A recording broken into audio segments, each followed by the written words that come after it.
구독자 여러분 안녕하세요. 암호화폐 시장의 일정을 전해주는 유튜버 레우워크입니다. 오늘은 바네크에서 24년 암호화폐 전망에 대한 15가지 분석을 살펴보고자 하며 영상이 길어서 1편, 2편으로 나누어서 제작할 예정입니다.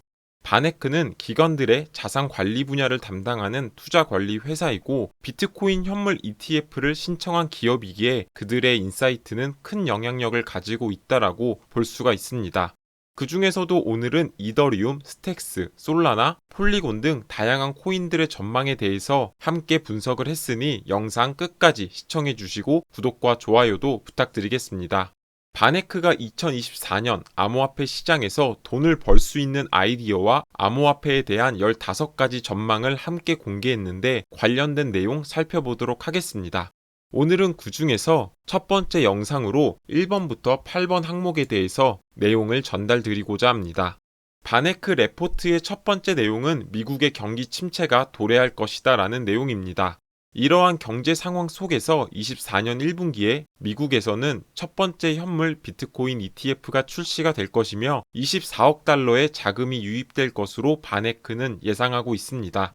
바네크는 과거에 금 ETF의 상장 당시의 초기 유입 금액과 비교해서 자금의 유입 금액을 추정했다라고 밝혔습니다.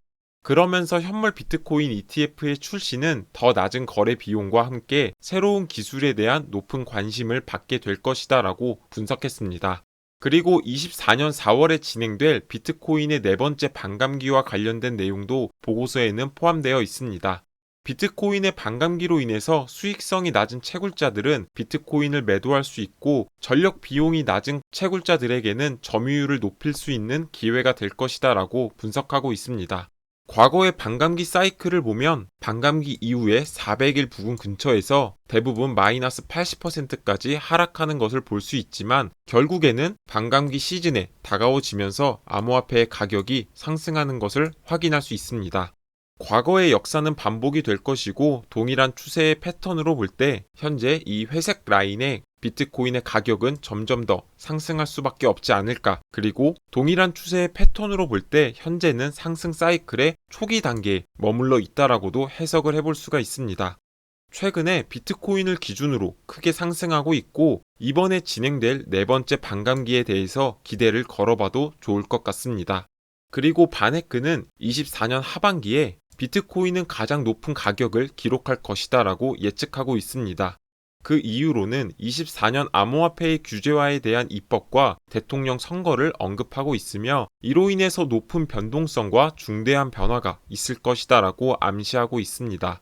또한 대통령 선거에서 공화당 대표인 트럼프가 당선이 될 경우 SEC의 적대적인 규제 접근 방식이 무너질 것이다 라는 낙관론을 언급합니다. SEC의 수장을 대통령이 임명하기 때문에 낙관론에 더욱더 힘을 실어주고 있고 비트코인은 12월 전 10만 달러에 도달하고 비트코인의 창립자인 사토시 나카모토는 올해의 인물로 선정이 될 것이다 라고 밝혔습니다. 그리고 바네크는 이더리움은 24년 비트코인을 능가하지 못할 것이지만 S&P 등의 기술주는 능가할 만큼의 성과를 보여줄 것이다 라고 언급했습니다. 보시는 차트는 비트코인의 채굴을 지원하는 국가들의 규모를 나타낸 자료이며 현재 아랍에미리트, 엘살바도르, 오만, 부탄이 참여하고 있습니다. 비트코인의 명확한 규제 상태는 기관들의 관심을 끌 것이고 국가 차원에서 비트코인의 채굴을 후원하는 나라가 나올 수 있다라고 바네크는 언급하고 있습니다. 실제로 현재 아르헨티나의 밀레이의 경우 암호화폐의 도입을 검토 중이며 그 밖에도 카타르 국부펀드도 비트코인에 투자할 예정이라는 찌라시가 나오고 있습니다. 그만큼 전 세계적으로 비트코인의 채택이 증가될 수 있다라고 보고 있고 이는 강력한 상승의 원동력으로 작동할 것입니다.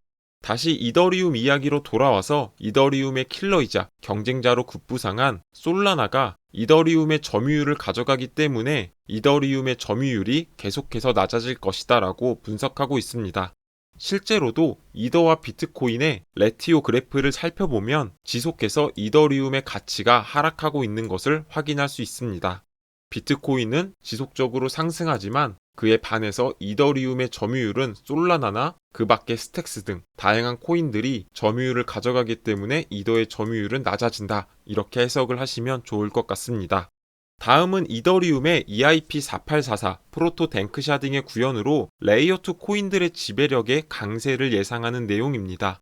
이더리움은 폴리곤, 아비트럼, 옵티미즘과 같은 레이어2 체인의 거래 수수료를 낮추고 확장성을 개선하는 EIP4844를 구현하려고 진행 중입니다.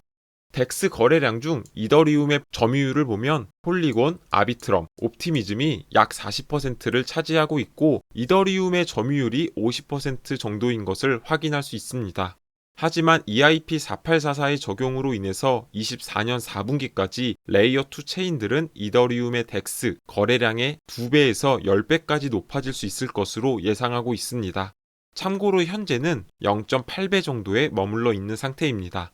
결국 이는 다시 요약해보자면 레이어2 체인의 우위를 가속화할 것이며 현재 시장의 점유율이 굉장히 높은 아비트럼과 폴리곤의 강세를 바네크는 예상하고 있습니다. 다음은 NFT 시장과 관련된 내용입니다.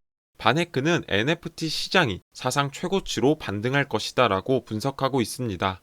과거에는 비트코인과 이더리움의 NFT 볼륨을 보면 이더리움이 압도적으로 높은 것을 확인할 수 있습니다. 하지만 5월을 시작으로 해서 11월 달에는 오디널스와 비트코인으로 보호되는 스마트 컨트랙트 플랫폼인 스택스로 인해서 비트코인의 NFT 볼륨이 이더리움을 능가한 것을 확인할 수가 있습니다.